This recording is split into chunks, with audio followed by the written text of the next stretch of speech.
This thing is spinning, and you know what that means, baby. Come here, lovely, lovely. We're out here kind of exploring midsummer bluegills. So right now, we're just covering water because, like I said, they'll roam around. This lake doesn't have real predominant weeds. There are little patches, so it's not necessarily the weeds that are holding them there. And where there's one, there's two. Let's see. So I'm fishing with a maybe semi-unconventional panfish rig. Not that anybody's never done it before. It's basically a split shot rig. And I've got a tiny little Neko hook, smallest Neko hook I can find, and a very tiny split shot.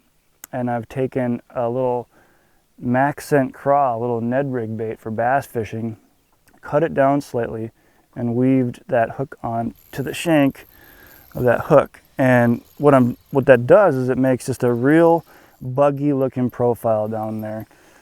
We're fishing over a lot of kind of muddy basins, and so there's lots of bugs coming out of that mud. So you can see that fairly sizable size plastic on there for bluegill fishing. But again, we're trying to separate smaller bluegills from bigger bluegills. And that could be a little bit bigger, but we're out here combing around. Got a nice weed bed in front of us.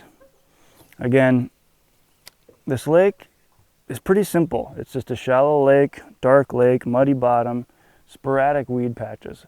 We're seeing that occasionally on side imaging, just a small 10 by 10 weed patch, and it's nice cabbage.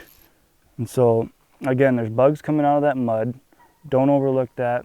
Big blues are just gonna be roaming over mud, picking off bugs. But obviously, weeds always provide a form of cover for smaller fish, form of cover for bluegills themselves, and also places where bugs like to hang out as well. Minnows, whole food chain. You know, when you're ice fishing, bluegills are pretty predictable for the most part. They're probably roaming a weed line or they're out over a basin.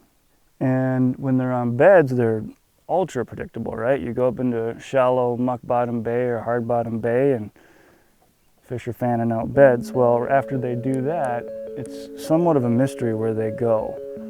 So that's kind of what we're out here doing today, having a little fun. We put the truck down a pretty gnarly road, put my boat probably where we shouldn't, but we got it in here.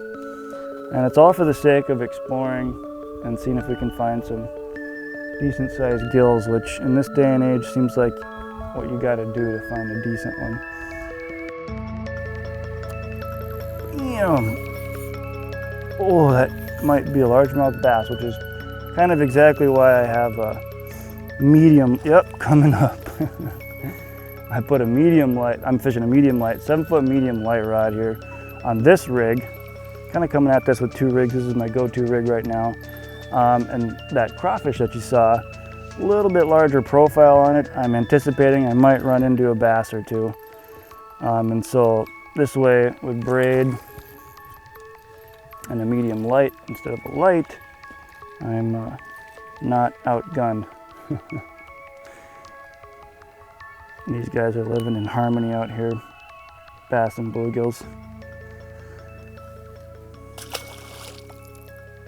So as you can see, I have the fob around my neck, and we're using the bow mount trolling motor to sneak us around here. And again, I'm paying attention to side imaging. Might see an old bluegill bed with a bluegill on it. Might see one of those little patches of weeds. Then I can make a waypoint on side imaging if I want, and I can go over, make a waypoint.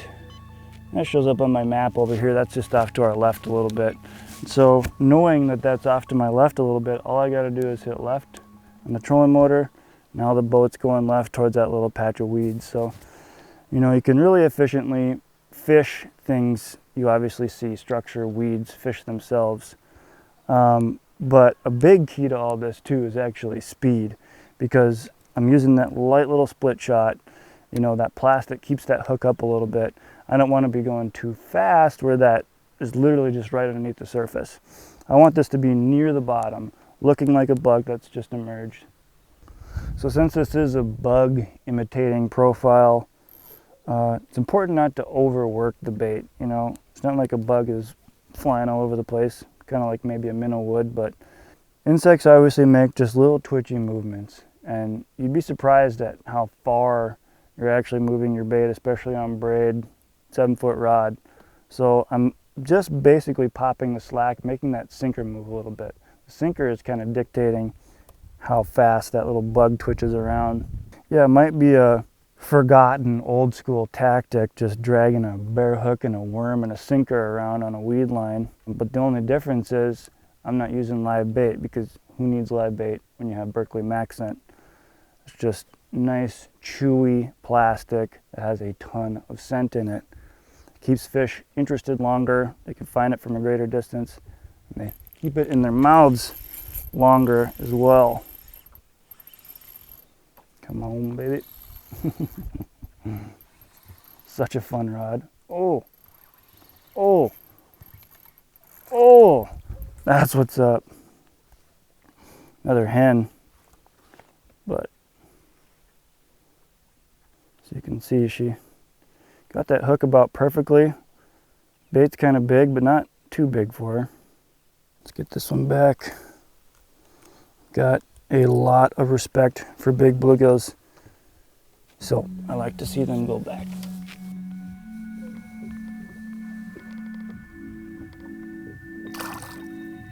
Love you. So when it comes to summertime bluegills, it can be kind of random. You know, like I said, we're just kind of in a back bay here that's fairly shallow. It's 6 feet deep in here, you know, 5-6 feet. Water temperature is just about 75. So we're kind of getting into the heat of the summer now. These fish are post-spawn, so they've pushed off the shallows and now they're just out here roaming around. So if you've ever been out bluegill fishing and you know you went to the edge of a weed line or a point and you smacked a bunch of bluegills, well, the next night you went out there and they were gone. That's just kind of what they do. So in order to expedite the process of running into these fish and staying on these fish, like I said, I'm kind of utilizing a couple different technologies here. Side imaging, pretty helpful. I'm looking out 70 feet on either side of the boat, looking for pods of fish, looking for those weed patches again. I like to have 2D running, just a good clear indication of depth. Oh baby, another bucket? Probably a little bucket. If it's spinning, you know right away that it's a bluegill. Coming up, tail dancing. Anyway, I like to have 2D going. You know, you can mark fish on 2D, obviously. Hello. And then that's my water temperature. You know, all my other graphs are telling me water temperature too, but pretty simple way to reference water temperature. Again, I'm gonna spot lock this here so we don't lose any ground. Little bucket eating bugs too. But hey, might not be the biggest bass in the world, but super fun on the light action rod. But anyway, yeah, 2D, pretty generic, traditional 2D sonar, marking fish. You can see weeds on that as well, obviously, water temperature. This lake doesn't have much of a map. In fact, I'm surprised there's a map on it at all, but it really isn't telling me very much. It's telling me that this entire lake is very shallow. Got him. Look at that rod though, look at that. Like any fish you catch on a rod like that is so much fun. 7-foot medium light, and then I got a 7-foot light over there as well, which is a heck of a lot more sporty, as you can imagine. Come on with it. Just enjoying a summer day on a goofy lake in the middle of nowhere. Trying to learn a thing or two and getting bent in the meantime. But yeah, back to the map. You know, it's not telling me a whole lot, the generic map that comes, you know, with the hummingbird in this case. There are a couple spots that are fairly accurate where it says it's about 5 feet and there happen to be weed patches, random weed patches out there. And not that I couldn't come out here and actually put a zero lines card in and auto chart this thing for myself. But the real beauty of having the map up right now is waypoints. So we just encountered, you know, a couple bass there, a couple bluegills over there. There's a lot more activity in this area than there has been in other parts of the lake so far as we're going around looking for fish. So instead of kind of eyeballing things, I have an exact reference point with a waypoint on where that fish activity is. So I can just continue to dance around that waypoint, stay on active fish.